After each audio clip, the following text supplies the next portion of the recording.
Antoine Sinotte, notre collaborateur, pour parler d'une réalité qui est tellement présente dans nos familles, et c'est la pratique du sport. Ouais. Et si elle ne l'est pas assez présente, bien, plusieurs souhaitent en faire un peu plus, et plusieurs aimeraient peut-être y voir une volonté politique, Charles-Antoine. Voilà, je me suis dit que dans ce grand retour, j'allais revenir justement sur ce qui s'est réglé lundi soir, Ouais. la campagne électorale.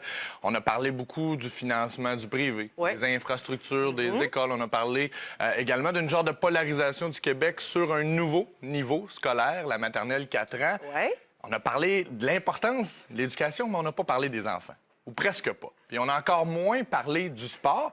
Puis je peux comprendre, jusqu'à un certain point, ça capte peut-être un petit peu moins l'imaginaire, le sport, que l'économie, l'immigration, la santé, mais je vous en ai déjà parlé dans cette vocation-ci. La santé et le sport sont interreliés. C'est le développement de nos jeunes, donc le développement de demain. Puis en principe, politiquement, on entre dans une nouvelle ère. Bien, c'est historique ce qui s'est produit. C'est lundi. historique. Mais c'est pas parce qu'on n'a pas parlé de sport qu'on ne doit pas faire une introspection, une évaluation de ce qui s'est fait et avoir certains souhaits politiques. Donc, c'est ce que je veux faire aujourd'hui, vous partager mes souhaits politiques pour le domaine du loisir et du sport. Il faut quand même rendre à César ce qui revient à César. Le gouvernement sortant a été assez actif dans le monde du sport, surtout dans les 2 dernières années. On investit au Québec massivement dans le développement de l'excellence, bien plus que les autres provinces canadiennes. OK. Mais je vais mettre l'accent sur le mot « excellence ». Le ministre Proulx, qui est sorti, a vraiment quand même eu un beau parcours politique dans le domaine du sport. Il s'est rapproché du terrain, a débroussaillé bien des dossiers, a mis beaucoup d'argent dans l'innovation et le développement scientifique. Quand on parle de science et du sport, c'est souvent lié à l'excellence. Aux athlètes de haut niveau. Aux athlètes de haut niveau, ce qui est très important, Oui. mais il y a d'autres choses au sport. La bonne nouvelle dans ce dossier-là, c'est qu'il y a une dame qui a été élue qui connaît très, très bien ce dossier. Isabelle Charret, triple olympienne, triple médaillée olympique, chef de mission lors des derniers Jeux olympiques pour le Canada à Pyeongchang. Elle a été élue de façon monstrueuse dans Brome-Missisquoi. Donc, la passation des pouvoirs d'un point de vue élitisme sportif est entre bonnes mains. L'autre champ de bataille que j'aimerais voir Isabelle Charret prendre de front, ben, c'est l'activation des jeunes filles. Ah. Elle est déjà impliquée sur ce sujet. Dès que l'adolescence arrive, plusieurs jeunes filles arrêtent de pratiquer le sport. Pour moi, c'est un des plus gros fléaux sportifs au Québec en ce moment. Elle est déjà impliquée là-dedans. Il faut la laisser continuer.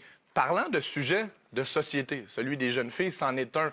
Bien, au-delà de l'élite, il y a la masse aussi dans le monde sportif. Et là, la réalité québécoise est un petit peu particulière. Pourquoi? Bien, parce que des critères d'évaluation du sport d'élite et du sport récréatif, c'est complètement différent. L'élite, on évalue ça avec des victoires, des statistiques, des médailles, de l'expertise, une réputation internationale. C'est très quantitatif.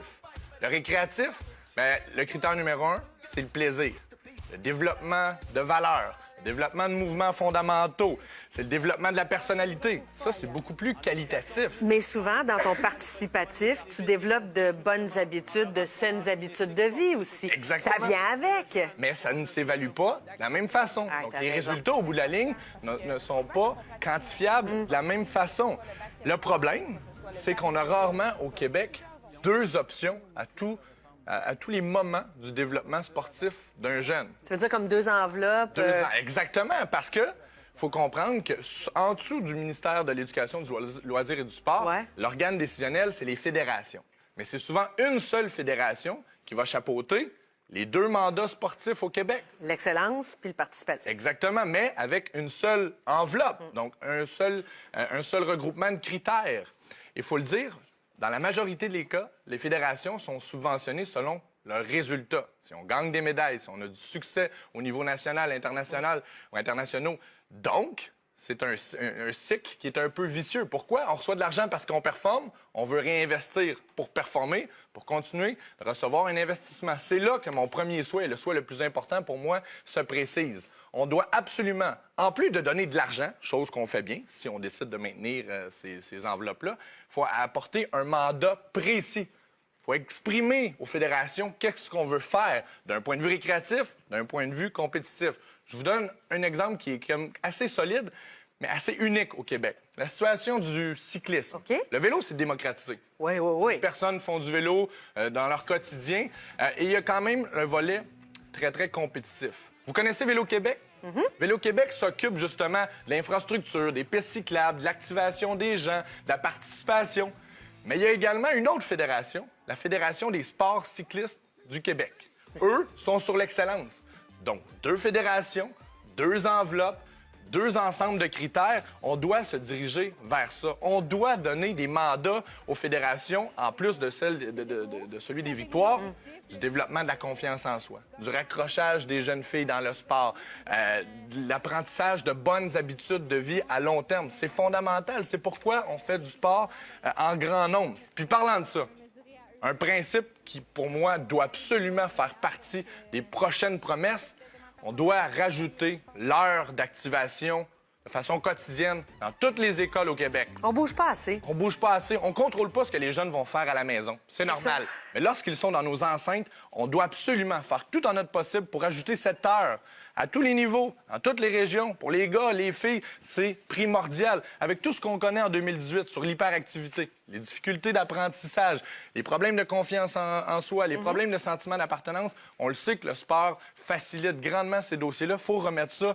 à l'école. Puis la concentration. Tous les profs vont te le dire. Quand Ouais. nos jeunes bougent, prennent de l'air, ils reviennent. Tiens, la matière, ça rentre. Ben, non, mais on le sait. Ouais. Puis justement, ça, je veux qu'on arrête de réagir. On doit agir. Lorsqu'on réagit, là, on fait des grandes choses, mais un petit peu trop tard. Je vous donne 2 exemples en terminant. Le dossier des commotions cérébrales, on s'en est parlé. On n'a pas vu ça venir. Pourquoi? C'était devant nous, c'était devant nos yeux. Et il a fallu des documentaires, il a fallu des films pour qu'on réagisse. Mais il était trop tard. Le problème d'harcèlement psychologique et parfois même sexuel des entraîneurs, des dirigeants dans le monde du sport, on a réagi, alors que c'est une situation qui existe depuis longtemps. Oui, mais ça a pris des cas. Ça a Ça a pris pris des des histoires cas, devant exactement. les tribunaux. Ouais. On a une compréhension et on a un désir d'investir, mais il faut aussi qu'on ait un désir d'anticiper ce qui s'en vient et qu'on soit à l'avant-plan, pas en réaction. Puis je termine en faisant allusion au slogan de la CAQ. C'est quoi? Maintenant. Bien, c'est ça. C'est là, là. C'est là, là. On est là, là. Oui.